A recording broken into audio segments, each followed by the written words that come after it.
मुकुंदनगरमधील लहान मुलाच्या मृत्यूस कारणीभूत ठरलेल्या त्या अतिक्रमणावर महानगरपालिकेनं जेसीबी फिरवला आहे।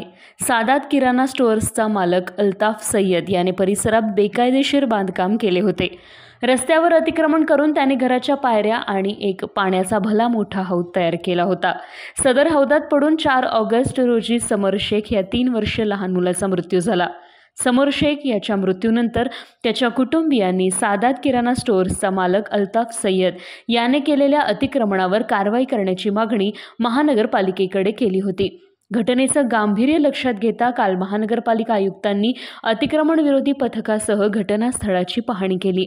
सादात किराणा स्टोअर्सचा मालक अल्ताफ सय्यद याने जाण्या-येण्याच्या सार्वजनिक रस्त्यावरच घराच्या पायऱ्या व पाण्याचे हौद बांधल्याचे परिसरातील नागरिकांनी महापालिका आयुक्तांच्या निदर्शनास आणून दिले।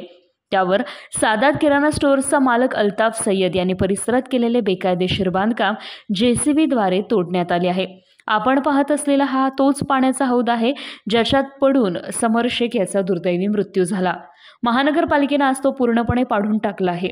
दरम्यान याच अतिक्रमणासंदर्भात 1 वर्षापूर्वी परिसरातील नागरिकांनी महानगरपालिका अतिक्रमण विभागाकडे लेखी तक्रार केली होती।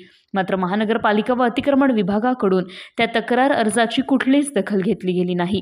त्याच वेळेस महानगरपालिकेच्या अतिक्रमण विभागाने कारवाई केली असती तर आज मुकुंदनगर परिसरात समर शेख या 3 वर्षीय लहान मुलाच्या दुर्दैवी मृत्यूची घटना घडली नसती।